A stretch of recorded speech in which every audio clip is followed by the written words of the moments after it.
अवधूत चिंतन श्री गुरुदेव दत्त श्री स्वामी समर्थ स्वामी शिवा मार्ग या माझ्या यूट्यूब चॅनलमध्ये आपल्या सर्वांचं खूप खूप मनापासून स्वागत आहे. स्वामी चरित्र वाचन करताना मन काही लागलं नाही. मन का बरं लागलं नाही ह्या प्रश्नात मी पडले. कारण काही टेन्शन आहे म्हणूनच मन लागत नाही, तर कधी कधी मन हे आपलं विनाकारण इतरत्र भटकत असतं.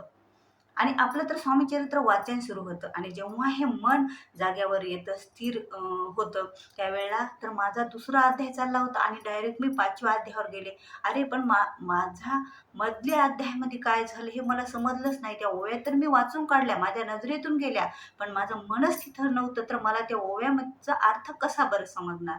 आणि तो अर्थ मला समजलाच नाही. आणि तो अर्थ समजला नाही तर मग वाचण्यात काय फायदा? आणि आपण तर स्वामीचरित्र यामुळं वाचतो की आपल्याला स्वामीच्या सानिध्यात राहायचं, आपल्याला स्वामीची जवळीकता साधायची आणि काय आपल्या इच्छा असतील त्या पण आपल्याला पूर्ण करून घ्यायच्या असतात स्वामीकडून. आणि आपल्याला स्वामीची एक सेवा आपल्याला स्वामीचरणी अर्पण करायची, असं म्हणून सुद्धा वाचतो. आता आपण स्वामीचरित्र हे गुरुवारी वाचत असतो पूर्ण अध्याय. आणि तसं तर स्वामीचरित्र आपल्याला वेळ मिळाला तेव्हा वाचलं तरी काहीच हरकत नाही, कारण स्वामीसाठी सगळे दिवस सारखे आहेत. पण गुरुचा वार, स्वामींना आपण गुरु मानलेला आहे आणि गुरुचा वार म्हणजे गुरुवार, म्हणून आपण या दिवशी पूर्ण स्वामीचरित्र वाचन करत असतो. आता त्याचप्रमाणे ही सेवा सुरू होती आणि सेवा सुरू असताना अचानकच मन इतरत्र भटकलं.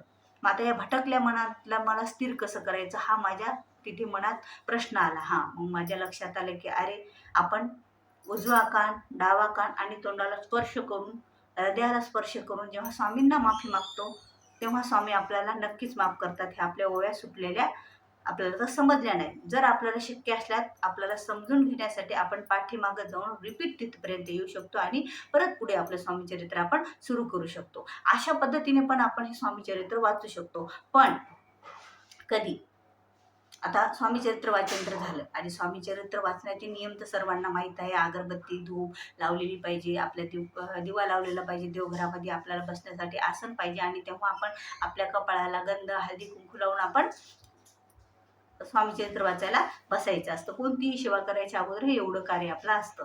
आणि स्वामीचरित्र वाचन झालं. स्वामीचरित्र वाचन झाल्याबरोबर जेव्हा आपण उठतो, आता उठल्याच्या नंतर आपल्या मनामध्ये आता स्वामींना मुजरा केला ना केला की आपल्या मनामध्ये असंख्य असे विचार येतात. असंख्य आपल्या डोळ्यासमोर आपल्या घरातली कामे दिसतात. आपल्याला कुठं बाहेर जायचं असतं आणि बरेच कामं आपले राहिलेले असतात. मुलांना आता शाळेतून आले, त्यांना जेवायला वाढायचं, त्यांचा डब्बा करायचा, हे करायचं, ते करायचं, ह्या बऱ्याच आपल्या मनामध्ये प्रश्न पडलेला असतो आणि विचार येत असतात. आणि त्यातच आपल्या घरातले लेकरं कोणी धिंगाणा घातलेला असतो किंवा कोणीतरी आपल्याला काहीतरी विचारत असतं, म्हणत असतं आणि त्यावेळेला मग आपण रागावतो. उठलो की आपण रागावतो. पण ही चूक आपल्याला महिलांनो इथे टाळायची आहे.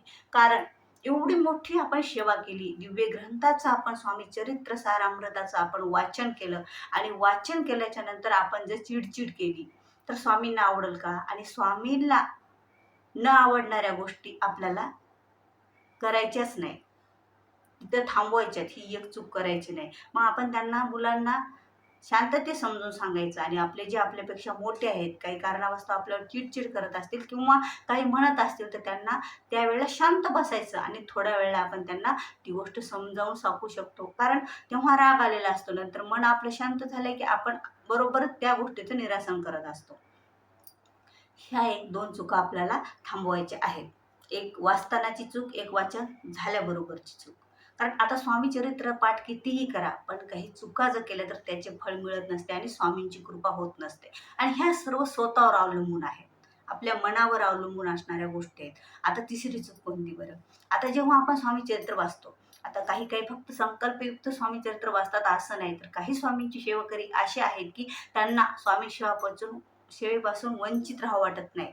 त्यामुळं ते गुरुवार आला की आपले एक स्वामीचरित्र वाचन करतात, स्वामीच्या चरणी सेवा रुजू करतात. कारण स्वामीचरित्र हे स्वामीच्या सानिध्यात राहण्यासाठी, स्वामीची जवळीक साधण्यासाठी हा सर्वात उत्तम उच्च कोटीची ही सेवा आहे. म्हणजे स्वामीचरित्र सारामृत, जिथे स्वामींच्या लीलांचं वर्णन केलेलं आहे, तिथे स्वामींच्या जीवनाचं वर्णन केलेलं आहे आणि ते स्वामीचरित्र आपण वाचत आहोत. एवढा मोठा दिव्य ग्रंथ आपण वाचत आहोत.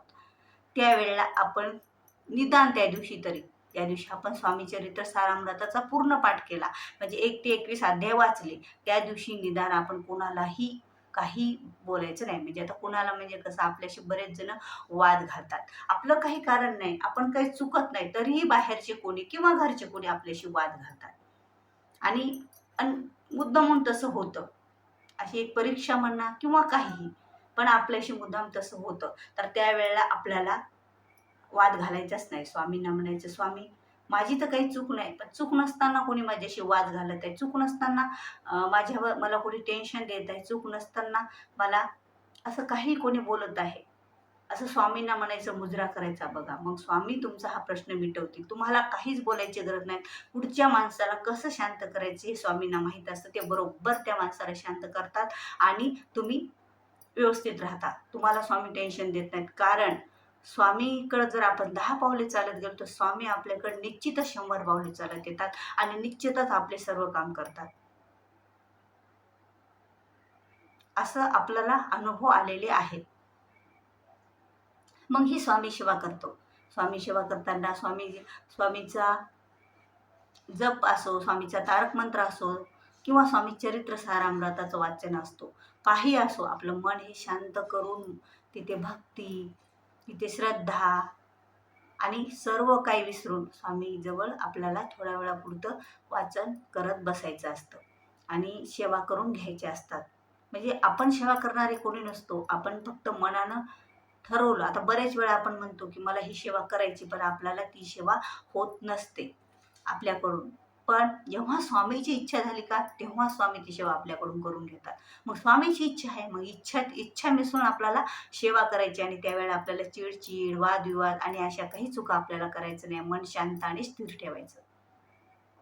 असं मी म्हणणार नाही तुम्हाला, की व्हिडिओ आवडल्यास व्हिडिओला लाईक करा, शेअर करा, सबस्क्राईब करा. पण हे जरूर म्हणेल, की तुम्ही स्वामी चरित्र वाचताना ह्या चुका टाळा.